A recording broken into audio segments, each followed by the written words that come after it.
अस्सलाम वालेकुम, क्या हाल है। उम्मीद है सब ठीक होंगे। आज मैं गोभी बना रही थी तो मैंने सोचा चलो आप लोगों के साथ भी रेसिपी शेयर करती हूँ, क्योंकि मेरी रेसिपी बहुत आसान सी होती है। तो चलो आए देखते हैं कि मैं गोभी कैसे बनाती हूँ। तो मैंने बर्तन ले लिया है। सबसे पहले मैं इसमें ऑयल डालती हूँ।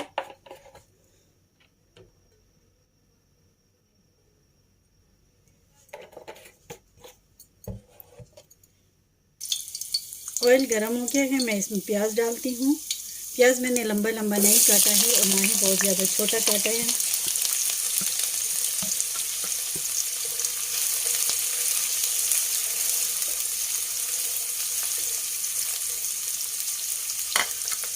ये हल्का सुनहरी हो जाए फिर बाकी चीज़ें इसमें डालते हैं।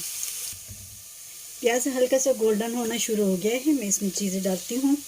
सबसे पहले मैं इसमें ज़ीरा डालती हूँ, साबुत ज़ीरा।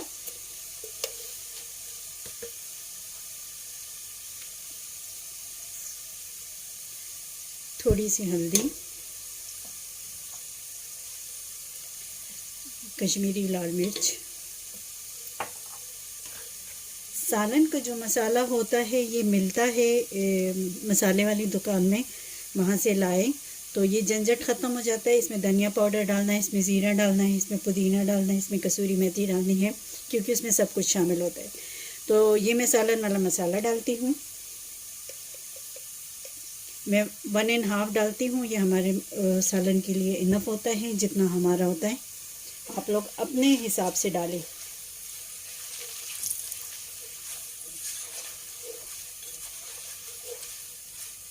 मैं ये चीज़ें अच्छे से भून लेती हूँ।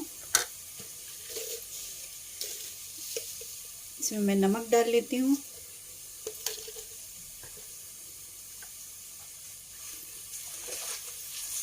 ये मसाला अच्छे से भून गया है। अब मैं इसमें टमाटर डालती हूँ। मैं टमाटर हमेशा चॉप करती हूँ, क्योंकि मुझे साबुत टमाटर बिल्कुल भी अच्छा नहीं लगता है खाने में, और भुनने में भी आसानी हो जाती है, गल भी जाते हैं जल्दी।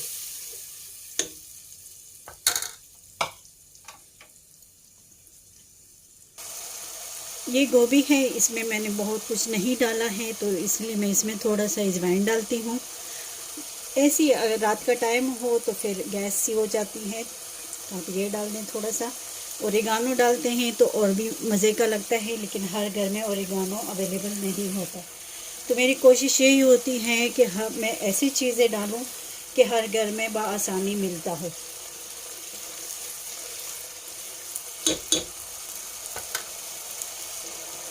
तो ये सारी चीज़ें बहुत अच्छे से पक गई हैं। आप लोग देखें टमाटर का कितना खूबसूरत कलर है, इसमें कोई भी ऐसा डार्क कलर नहीं आ रहा है। तो आप लोग एक दफ़ा मेरे तरीके से ट्राई करके ज़रूर देखें, क्योंकि जितनी ज़्यादा ये चीज़ें पकती हैं उतना ही जायका चेंज होता जाता है।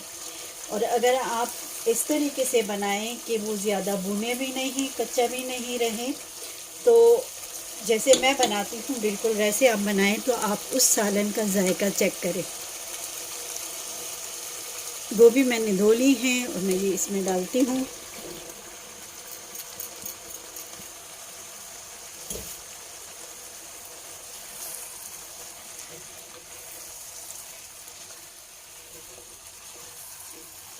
जब खालिस गोभी बनती है उसका जायका कुछ और होता है, जब उसमें गोश्त डाला जाता है तो उसका जायका कुछ और बनता है, जब उसमें आलू डलता है तो उसका जायका कुछ और होता है। तो खालिस गोभी भी आप बनाकर देखें और मेरे तरीके से बनाएं, बहुत मज़े का सालन बनता है।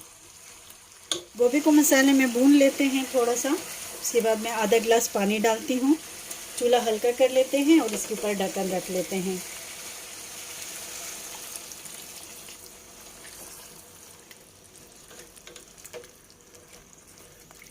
दस से 15 मिनट में ये बिल्कुल अच्छे से गल जाएंगे।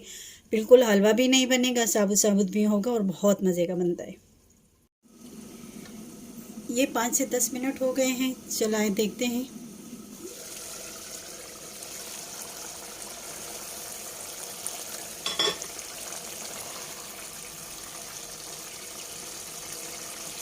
गोभी बिल्कुल अच्छी तरीके से गल गई है।